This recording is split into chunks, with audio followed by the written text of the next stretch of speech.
నమస్తే, welcome to special focus. Lokesh శంకారం ఇప్పుడు టీడీపీ శ్రేణులకు సంబంధించి మరోసారి నూతన ఉత్తేజాన్ని కల్పిస్తుంది ఈ యొక్క శంకారం. ప్రస్తుతం ఉత్తరాంధ్రకు సంబంధించి చూస్తే సీట్లు మావే ఓట్లు మావే అని వైసీపీ ఓ వైపు చెబుతుంటే శంకారం ప్రభావంతో టీడీపీ క్లీన్ స్వీప్ అంటూ కూడా టీడీపీ నాయకులు అంటున్నారు. మనతో ఉన్నారు టీడీపీ సీనియర్ నాయకురాలు, అంగన్వాడీ, అలాగే ఎవరైతే ఈ యొక్క స్టేట్ కార్యదర్శిగా ఉన్నారు పార్టీకి టీడీపీకి సంబంధించి వాసిరెడ్డి రాధిక గారు. మేడం చెప్పండి, ప్రస్తుతం ఏదైతే ఉత్తరాంధ్రకు సంబంధించి శంకారం ఎలా కొనసాగుతుంది లోకేష్కు సంబంధించి, ఉత్తరాంధ్రలో శంకారం ప్రారంభించడానికి కారణం ఏమంటారు? ఉత్తరాంధ్రలో శంకారావం లోకేష్ బాబు ప్రారంభించడానికి కారణం ఏంటి అంటే ఏమీ లేదండి ప్రత్యేకంగా దీని గురించి. ఎందుకంటే బాబు ఇటువైపు మొత్తం పూరించారు శంకారావం, కానీ అటువైపు కరెక్ట్గా వైజాగ్లో అడుగుపెట్టే టయానికి బాబు గారు ఉన్న సిచ్యువేషన్ జైల్లో ఉండటం వల్ల కోర్టు వ్యవహారాలన్నీ కూడా లోకేష్ బాబే చూసుకోవాల్సి వచ్చింది. కాబట్టి ఆ టైంలో ఆపేయటం జరిగింది. అది అందరికీ తెలిసిన విషయమే. కానీ ఆపటం బాబుకి చాలా ఇదిగా ఇబ్బందికరంగా బాధగా ఉంది ఆయనకి. ఇటువైపు అంతా నేను జనం కష్టాలు, వాళ్ళ సమస్యలు, వాళ్ళకున్న బాధలు మొత్తం కనుక్కోగలిగాను. అటువైపు వెళ్ళి నేను చేయలేకపోయాను అని ఒక లోటు ఉంది. కాబట్టి ఆ లోటును కూడా భర్తీ చేయడానికి లోకేష్ బాబు గారు అటు ఉత్తరాంధ్రలో వైజాగ్ నుంచి శ్రీకాకుళం, కాకినాడ అటువైపు మొత్తం వెళ్ళి వాళ్ళ సమస్యలను కనుక్కోవాలని ఈ ఓదార్పు యాత్ర అని జగన్ ప్రభుత్వం చేసింది. కానీ ఈ విధంగా లోకేష్ బాబు ఓదార్పు యాత్రని వాళ్ళ నుదుర్లు నిమట్టము, వాళ్ళని ఏదో ఇది చేయటము అలాంటి మనిషి కాదు. బాబు ప్రజల కష్టాలు తెలుసుకొని వాళ్ళ ఇబ్బందులు ఏంటి కనుక్కొని రేపు పార్టీ అధికారంలోకి వచ్చినప్పుడు వాళ్ళ సమస్యలను ఏ విధంగా తీర్చగలగాలి అనే ఒక ఇదితో బయలుదేరారు. కాబట్టి అటువైపు కూడా వాళ్ళ సమస్యలను తెలుసుకోవడానికి అని చెప్పి బయలుదేరటం జరిగిందండి ఈ శంకారావం. ఎలా ఉందండి స్పందన, ఎలా ఉంది ప్రస్తుతం? ఎలా వస్తున్నారు జనం అండి?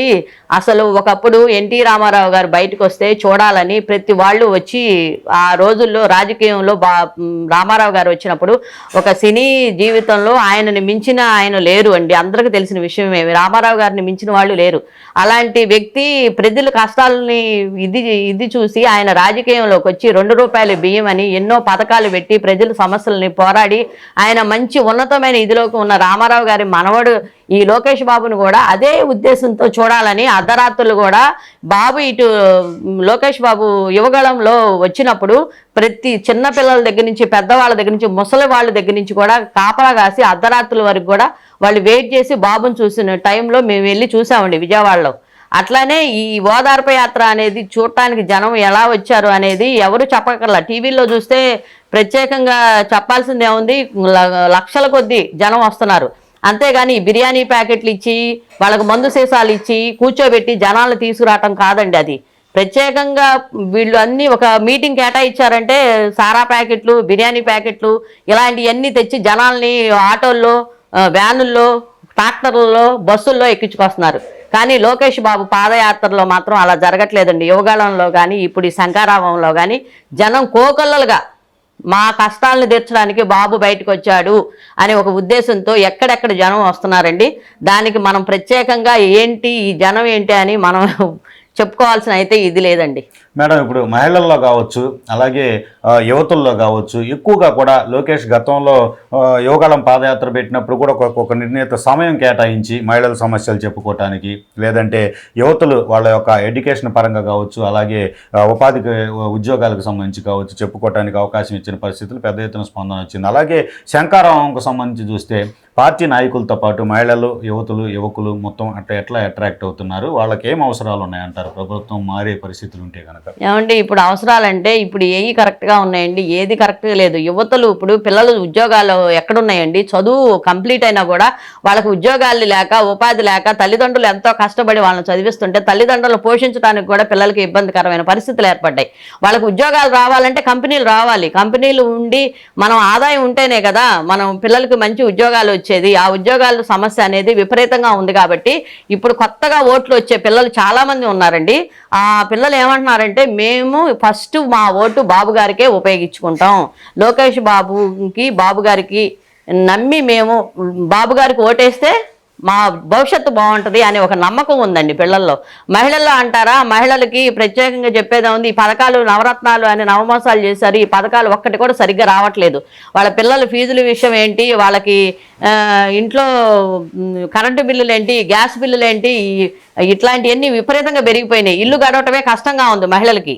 ఇప్పుడు అంగన్వాడీ వాళ్ళు నిన్నటి వరకు ధర్నాలు చేసి రోడ్ల మీద కూర్చున్నారు. వాళ్ళవన్నీ మేము నెరవేరుస్తాము, ఎలక్షన్ వస్తుంది కాబట్టి ఇది ఒక నాటకం ఆడారు, నెరవేరుస్తా ఉన్నారు. ఇంతవరకు వాళ్ళకి నెరవేర్చిందంటూ ఏమీ లేదు. మహిళల్లో కానీ పిల్లల్లో కానీ ఎవరిలో అయినా సరే ఇక ఈ జగన్ ప్రభుత్వం అనేది ఉండకూడదు. మళ్ళీ ప్రభుత్వం మారాలి, మారితేనే మన జీవితాలు బాగుంటాయి, పిల్లల భవిష్యత్తు బాగుంటుంది అనే నమ్మకం అనేది ఈ బాబు గారి మీదే ఉందండి. ఇప్పుడు ప్రజలకి పక్కాగా ఎటువంటి డౌటు లేదండి, ఈసారి తెలుగుదేశం రావటం ఖాయం అండి. మేడం, ఇప్పుడు రాయలసీమకు సంబంధించి చూసిన పరిస్థితి, అలాగే కోస్తాంధ్రకు సంబంధించి కూడా చూసిన పరిస్థితి, విశేష స్పందన లోకేష్ యువగలానికి కావచ్చు, చంద్రబాబు కదిలిరావు కావచ్చు.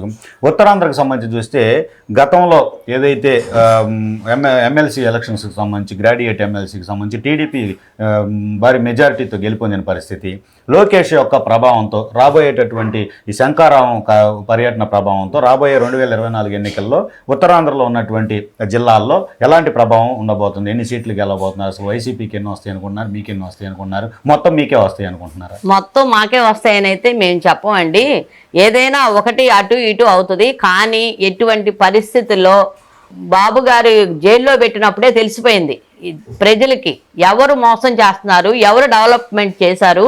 ఎవరైనా ఒక మనిషి జైల్లోకి వెళ్తే వాళ్ళు చేసిన దుర్మార్గాలు, అక్రమాలు బయటకు వస్తాయి. కానీ బాబు గారిని జైల్లో పెడితే ఆయన చేసిన మంచి పనులు, ఆయన ఎంత వృద్ధి చేశారు మన రాష్ట్రాన్ని, మన రాష్ట్రం ఏ విధంగా డెవలప్ చేశారు, ఒక హైదరాబాద్ని ఏ విధంగా డెవలప్ చేశారు, పిల్లలకు ఉద్యోగాలు ఏ విధంగా కల్పించారు. ఈ రోజుల్లో అందరూ హ్యాపీగా బతుకుతున్నారంటే బాబు గారు పెట్టిన భిక్షేనని చాలా మందికి తెలుసండి.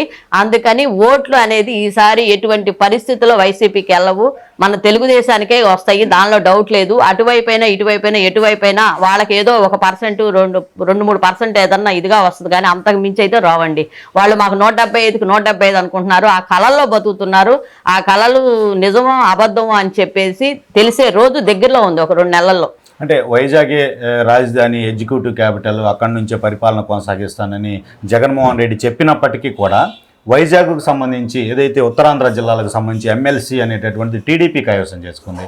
వాళ్ళకి రాజధాని ఇస్తానని జగన్ చెప్పినప్పటికీ అక్కడున్న ప్రజలు మాత్రం గ్రాడ్యుయేట్ ఓటర్లు టీడీపీకి ఆ సీట్ ఇవ్వడం జరిగింది, ఆ పదవి దక్కే విధంగా కూడా స్పందించడం జరిగింది. దాన్ని ఎలా భావించవచ్చు అంటారు?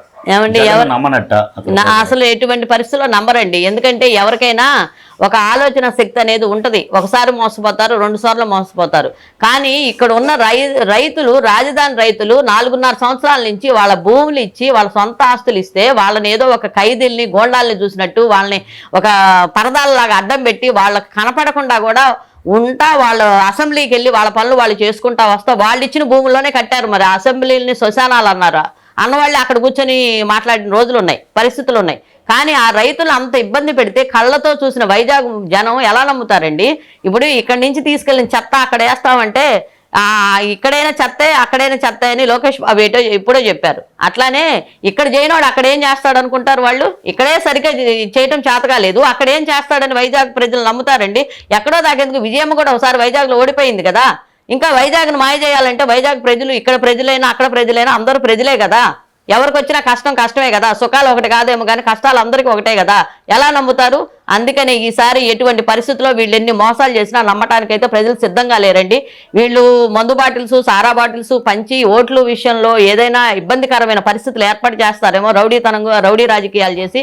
కానీ అటువంటి టైంలో జనము వాళ్ళ తెలివితేటలు ఉపయోగించుకొని వాళ్ళ ఓట్లు వాళ్ళు సద్వినియోగం పరుచుకుంటే, బాబు గారిని గెలిపిస్తే మాత్రం పిల్లల భవిష్యత్తులు బాగుంటాయి, ప్రతి వాళ్ళు హ్యాపీగా బతుకుతారు. లేకపోతే మనం ఇంకా 20 సంవత్సరాలు వెనకబోయే పరిస్థితి ఏర్పడుతుందండి.